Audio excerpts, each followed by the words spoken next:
L'article 24 de la loi sécurité globale va finalement être totalement réécrit par les députés qui avaient déjà écrit et voté la première mouture. Les responsables de la majorité parlementaire l'ont annoncé à l'issue d'une rencontre avec le président Macron.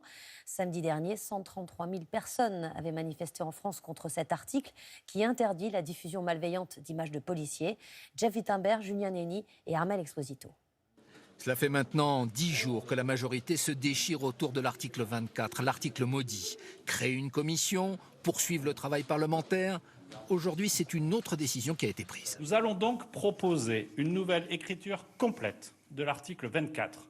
Trop de questions subsistent, alors même que jamais aucune réduction de la liberté de la presse et de la liberté des images ne peut être tolérée. L'histoire s'est dénouée à l'Élysée ce matin. Le Premier ministre, les ministres concernés par la loi sécurité globale, Gérald Darmanin et Éric Dupond-Moretti, les présidents des groupes parlementaires, ils ont été convoqués par Emmanuel Macron. Le président est en colère, une colère froide. Il y a eu une coproduction d'erreurs politiques, lâche-t-il. Et le chef de l'État raconte les participants s'insurgent. On a créé une ambiguïté sur les libertés, ça ne nous ressemble pas. Emmanuel Macron annonce donc son verdict.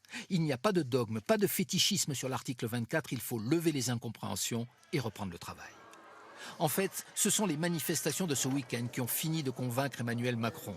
À l'Assemblée cet après-midi, le recul annoncé sur l'article 24, sans surprise, ne convainc pas les oppositions.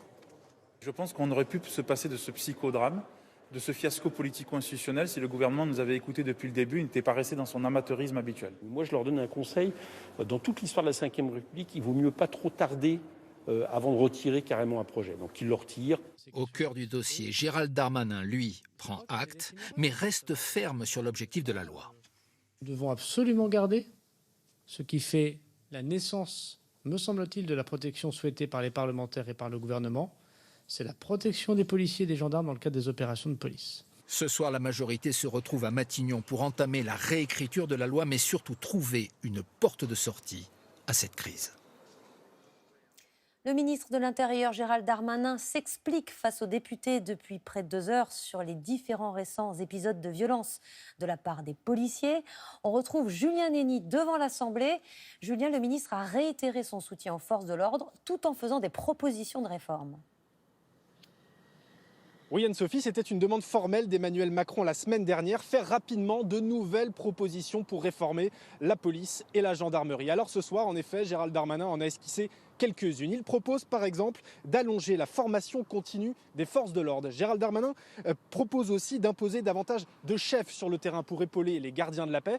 Le ministre de l'Intérieur qui s'est dit aussi ouvert à réformer l'IGPN. Vous savez, cette police de la police, par exemple en plaçant à sa tête une personnalité extérieure au ministère de l'Intérieur. Gérald Darmanin qui en a profité aussi pour réaffirmer son soutien massif aux forces de l'ordre, y compris à Didier Lallement, le contesté préfet de police de Paris. Mais le temps des explications n'est pas terminé. Réunion prévue demain soir à huis clos ici à l'Assemblée autour de Gérald Darmanin et des députés de son groupe La République En Marche.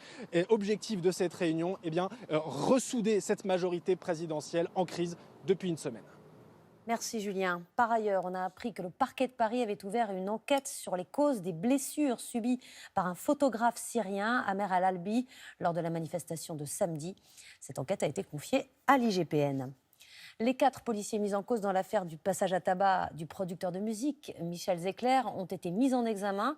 2 ont été écroués, les 2 autres sont placés sous contrôle judiciaire.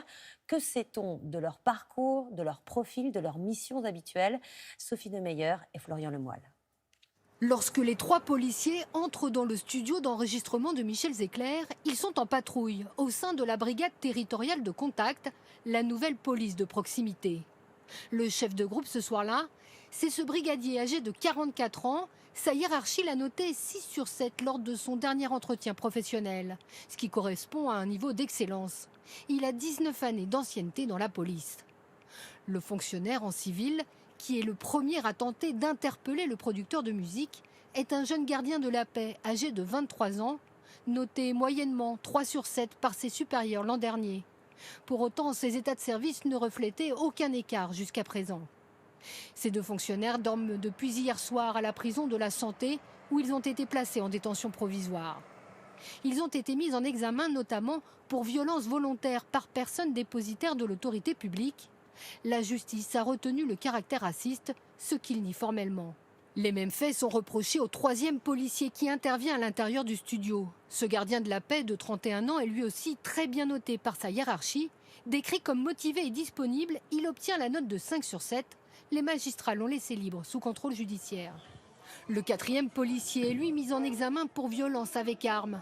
Arrivé en renfort quelques minutes plus tard, ce gardien de la paix de 35 ans est celui qui a lancé la grenade lacrymogène à l'intérieur du studio de Michel Zecler.